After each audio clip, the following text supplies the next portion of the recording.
afternoon, KAZ Radio TV. Your host, Block Incorporated, building business leaders of tomorrow. Today, Montana. Woo woo. Co-host over here, Vernon, Tyus. All right. Woo woo. Okay. I'll give another woo woo. Woo woo. All right. Okay. Woody woo. Okay. That's what I'm talking about. Testing it out. All right. Good. Good afternoon, entrepreneur people, entrepreneur land out there, Block Incorporated. So pretty much our last class, we made it. Last class is this Sunday and Monday and Wednesday for the business class, the real estate class. Woo! It was a lot. 7 weeks, they went through it. They got their things up and running. They got their businesses structured. We got more people coming in October. October is our last class for the year. October the 18th, we got a 10 to 1 and a 1:30 to 4:30. October the 19th, we got a 6 to 9, and real estate will be back in session October 21st. So the last class of the year, if you have not been able to get in these classes, this is the last one of the year. So register now, get in, give me a call, 216-815-7300. We are located at 503 East 200th Street in Euclid, Ohio, 44119. All right. So we got any good news? Oh, we got a lot of good news. Okay. I mean, we've been really busy. Really busy. We got, out of almost 60 members, new members in these classes. Yeah. We got some very intricate and interesting stories. A lot of success. People starting their business plans, multiple business plans. Yeah. They're learning that business plans is not just a homework assignment. It's something for you to truly be excited about. Because if you can't build it and you claim you can build it, but if you can't build it on paper, how you gonna manifest it and materialize it in this best form, right? Yeah.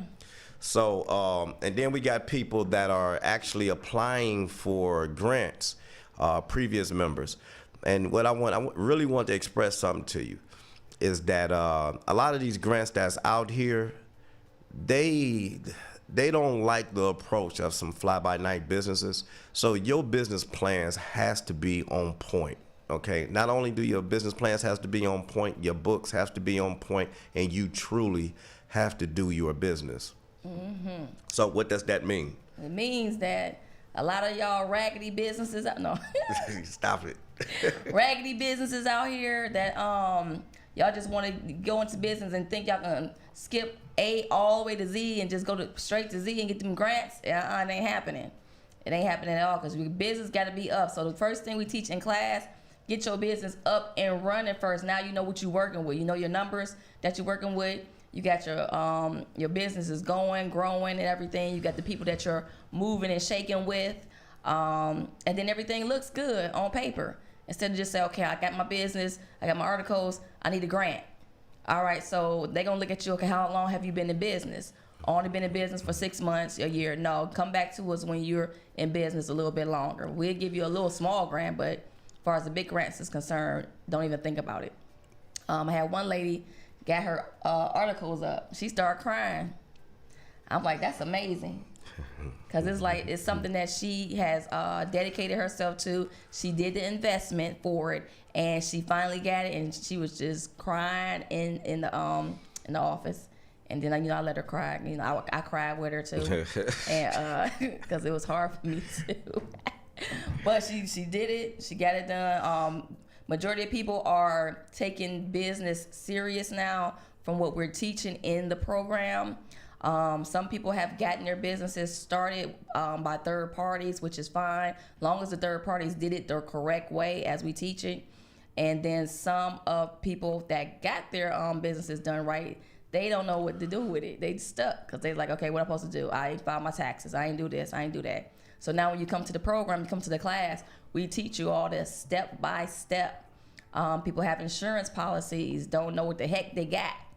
So step by step, we break that down to you too on the one-on-ones. So get in, get motivated, get encouraged to start your business.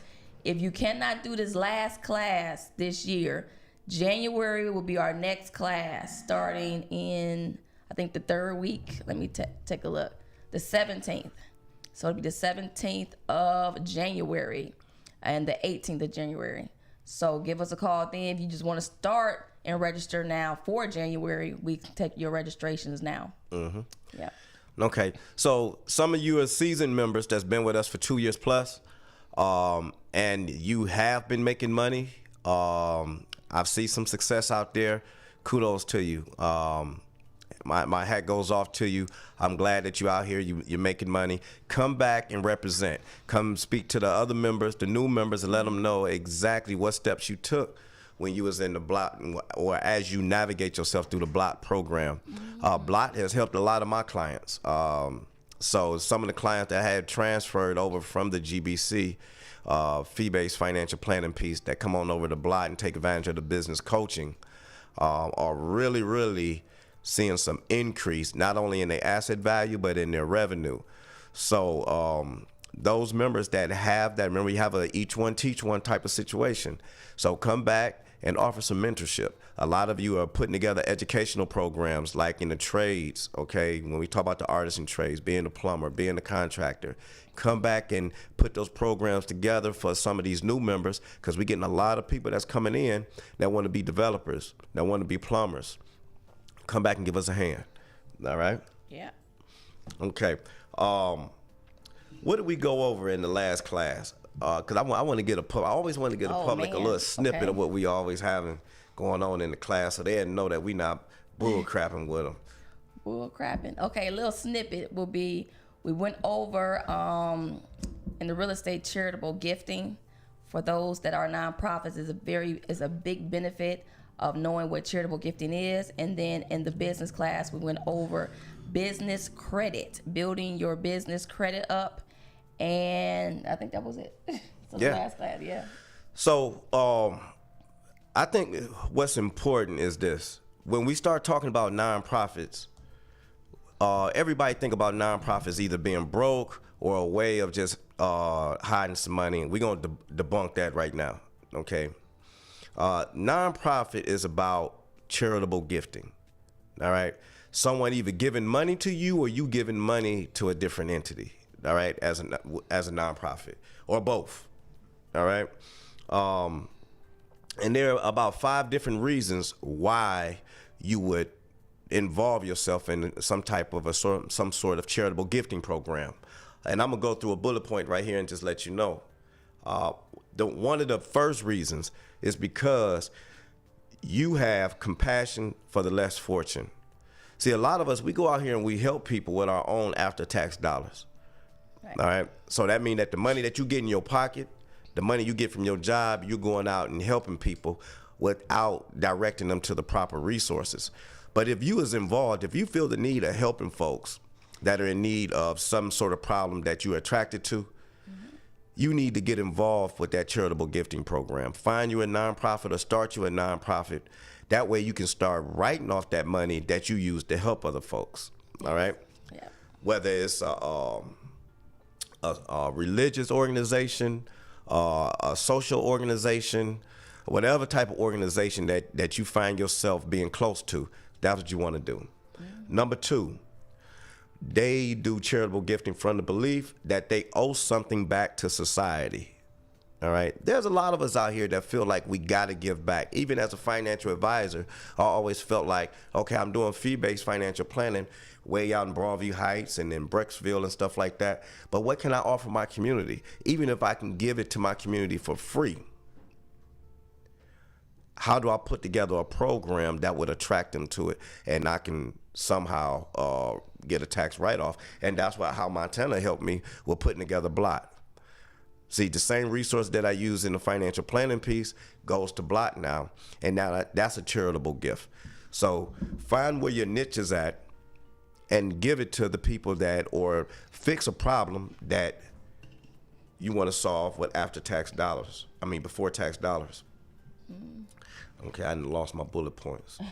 So pretty much while you finding his bullet point, I got him. So I'm calling all the nonprofit corporations, all the wannabe nonprofit corporations to come see us, sit down with us and talk to us about the things you're trying to do, the ventures you're trying to pursue. Maybe we can help you get unblocked if you are blocked. get a better understanding how your nonprofit can run, function, and make some money and grow bigger and better for the 2021 year of next year. All right. Now, number 3, support your favorite organization. Now, here's the thing. Everybody is involved some kind of way with a charitable organization, whether you know it or not. I didn't have people that had their lives saved at Cleveland Clinic, so now they participate in the Cleveland Clinic Foundation, the University Heart Association, and even Blot. Blot is one of my favorite organizations, so guess what? We donate time, we donate money, we even donate other things, and we'll talk about that later. But donate to your favorite institution. It might be your institution that you put together, okay? And you get you some partners out here that'll come together. Like at Blot, we got so many nonprofits that got developed, right? Can somebody be involved in someone else's nonprofit and help out? Absolutely, yeah. So if you have a cause and then other people have different or similar causes, then you could participate in their organization and help them raise money, all right? Number 4, for the recognition to attain by making substantial charitable donations. Now, I've been in charitable gifting plans where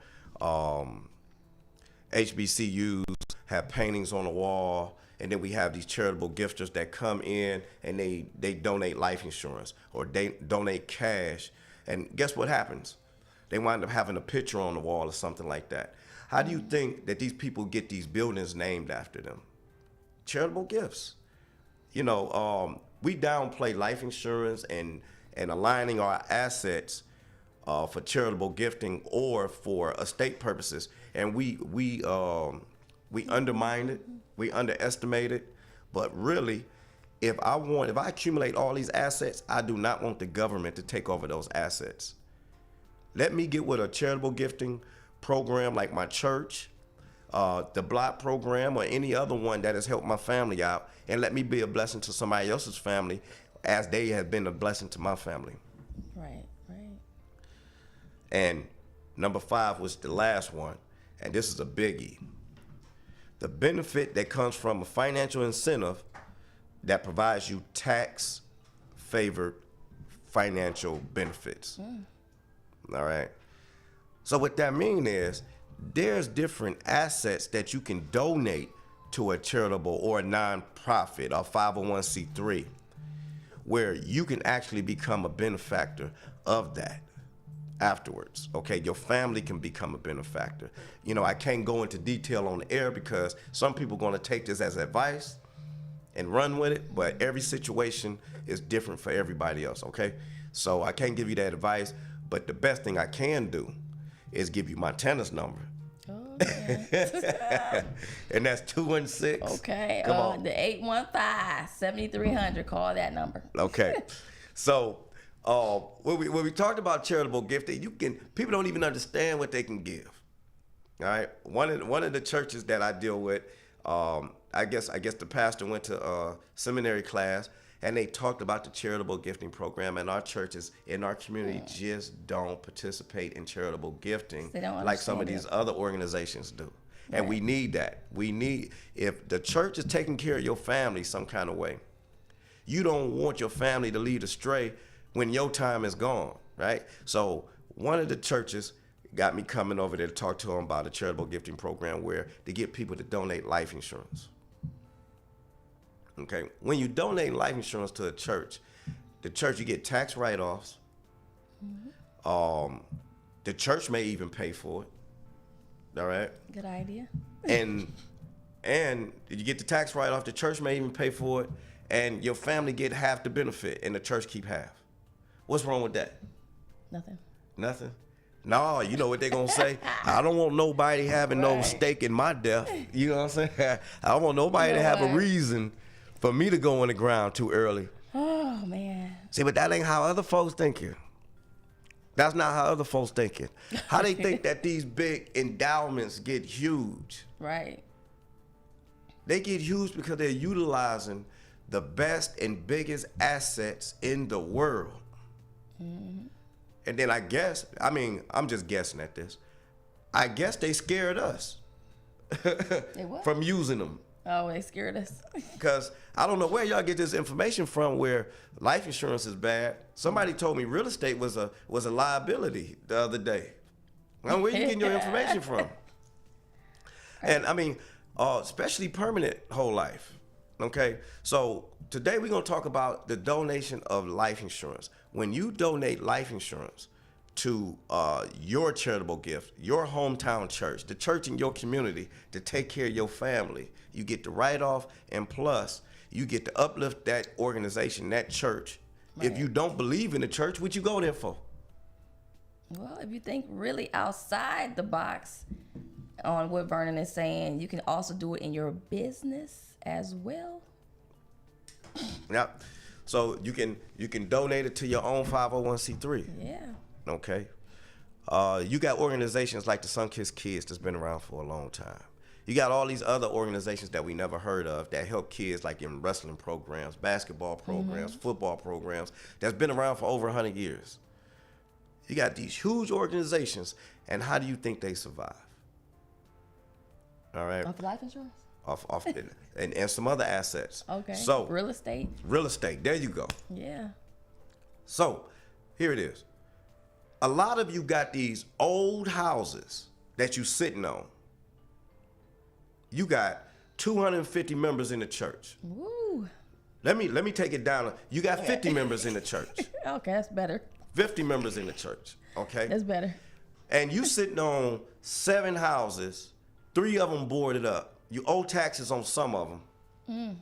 And you don't even think that the church could help you out. Donate it to the church. Provide some housing for some people. You may get more people in the church once they see you doing something in the community. If you sitting in the congregation, you holding on to these houses and you ain't doing no good with them, and the church can make some income out of it, those houses can be on the church's books, paying for investments, paying for life insurance, paying for everything to make sure the housing committee, the youth ministry, the music ministry, the business, you can have a business ministry, a financial ministry, a marriage ministry, all this stuff to get paid for. And the church won't have to lean on you as much, right? Not just the church, but any other organization that is lifting you up. Like Blot, right? Blot, we need some real estate, We need some real estate, you guys.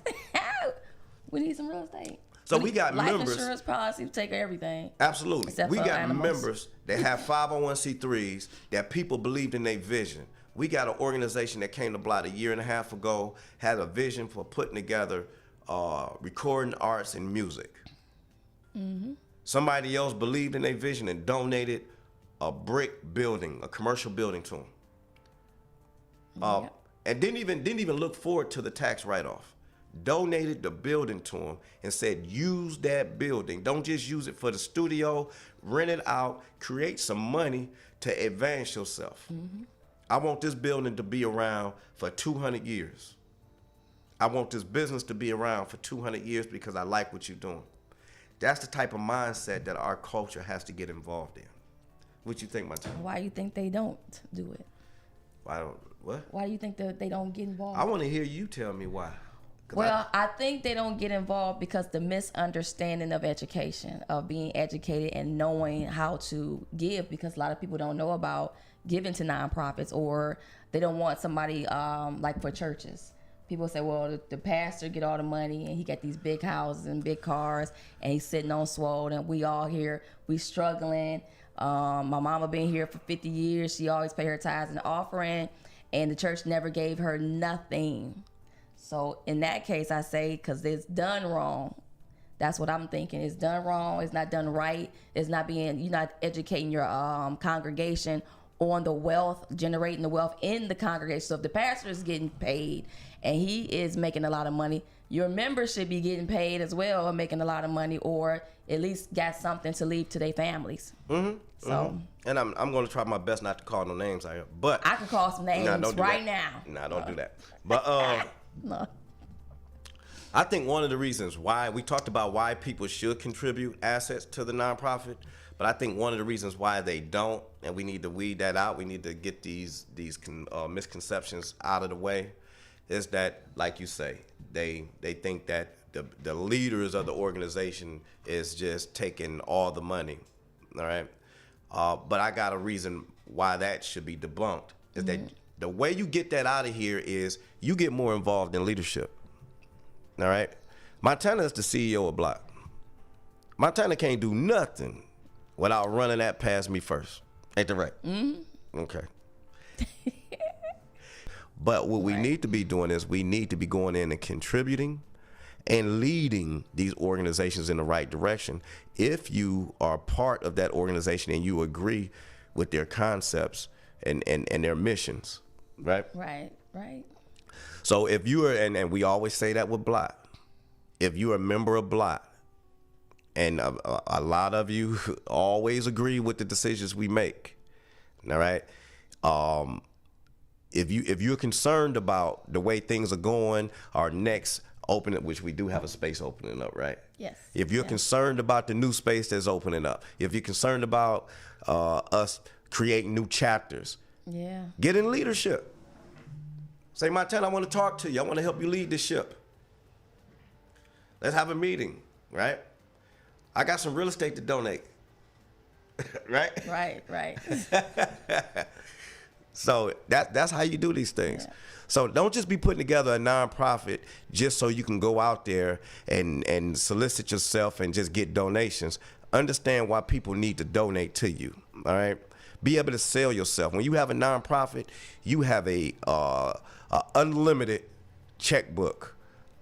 All right. When I say unlimited checkbook, that means that you have a 30-second commercial that you can go out here and talk to people that got money. And as long as your vision is what they want to look into, as long as their vision is something they want to be a part of, they can give you some money. Not just money, but assets, and make sure your vision grow. Right. For all the Block members that have taken the Block course and have strayed away and got stuck, come back to Block. Come back to Block, come to the Q&A sessions that we have, get some of your questions answered, start making your business put a firm foundation on your corporation.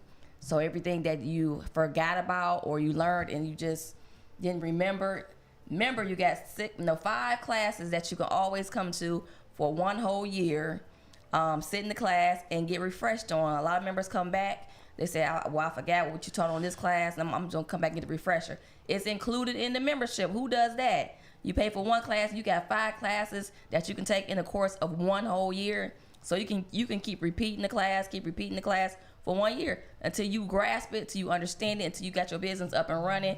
We walk with you all the way through. So take advantage of the membership package. People that are looking to come to Block, just get involved in Block. These chapters that we was talking about, hey, we need some people to get chapters started in different cities, areas, states, wherever, so we can give the education to the community in the right way, right form, fashion, everything. Mm-hmm. So who keep calling me on my phone? Stop it. They trying to give you a message. So I did get a message from my fraternity brother and my cousin Willie Momo. William Moore. Luke 10, verses 2 and 3. He sent it to me. You must be watching the show. I'm doing a kitty cat in a minute. He said to them, a large crop is in the fields, but there are only a few workers. Ask the Lord in charge of the harvest to send out workers to bring it in. Now go, but remember, I am sending you like lambs into a pack of wolves. Woo. So... That's that chessboard. Yeah. So it's nothing soft, okay? You don't have to be soft about being a 501c3. You can be aggressive, and you're going out to get this harvest, okay? It's harvest time. And just understand what you're getting into. All right? Right.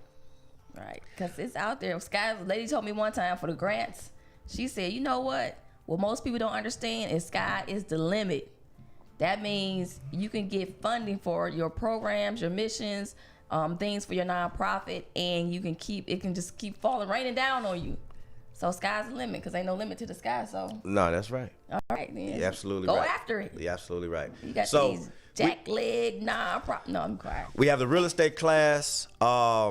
And I'm gonna say this: Marvin is coming on next week to talk about some of the issues he see out here with the real estate and some of the fruit that's out here available. Okay, we having a lot of success with the real estate. Even me personally now. So I done made a few moves. The real estate is in. We got the real estate class tonight. Remember, you're always welcome to drop in and pilot and see what's going on.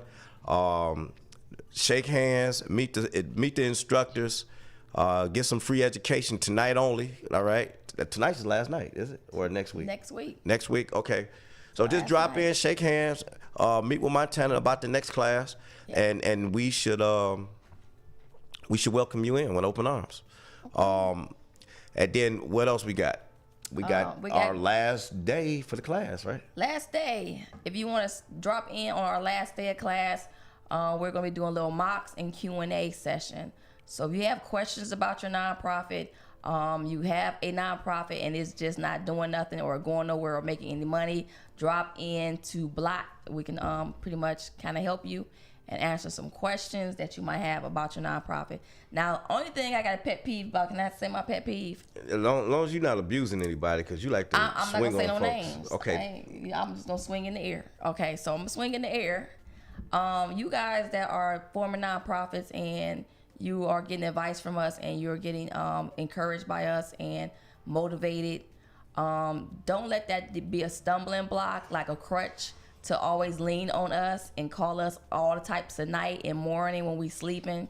Sometimes you have to be a fighter and do your business and take care of take care of what you need to take care of to get what you need done. So we giving you the resources, we giving you the education, we gave you the books, we gave you materials, we gave you phone numbers, we gave you everything, and you still sitting there saying, I don't know what to do next. Come on now. Just, I mean, we're meeting you like 90% of the way. All you gotta do is do your little 10%. And when you do your 10%, just get it done. All right? I'm not gonna call it 10%. Hey, we got a lot of people that work real hard. A lot of people work real hard. I love what you do. I love what you do. Shh. It's the ones. They know who they are. That don't be what? But they need to know this. Okay. So I'm just letting you know, we will be there for you. We have been there for you. But when it gets to the point where some people get spoiled or some people get lazy or they just, stagnated, please meet us halfway, because you're pulling on us. We got families, we got issues in our life too that we need to attend to. So if we don't return your phone call in the time that you think we should return your phone call, we apologize for that. But hey, just keep at it. Call us, because sometimes we have things going on in our life too. It's the product that we deliver is very, very, very rich. We have a good product. Yep. Just saying. The product is very rich. A lot of things that some of our business advocates do for you, and the information that is delivered and the coaching that go along with this is very big compared to the investment that you make. So yes. I feel you, Montana. Okay. I feel you. Sure. We get better and they get better. That's what it comes down to. Better and better. And better and gooder and gooder. So we need some volunteers to come help. Since y'all learned the stuff, come back and help lift us up and bring, some more education to Block. Right? Yay! Woo! Oh, I can't bang on the table. All right. So, we always showcase ourselves on Wednesday. If you want to showcase your business, you contact Montana. Give him the number. 216-815-7300. Okay, and remember, this is at KAZ Radio. Okay, yes. KAZ Radio. If you want to showcase your business, show, give us a call. We put you on here. You don't have to be a Block member, okay? You don't have to be a Block member. Just come on the radio show, advertise, market your own corporation. All right. Okay. Until next week. This is BBLOT, Blot Inc., building business leaders up tomorrow, today. Blot Incorporated, Montana, your host, co-host over here. Woo, woo. Vernon, Tyus. See y'all next Wednesday at noon. Peace. Boom. That rhyme. Boom.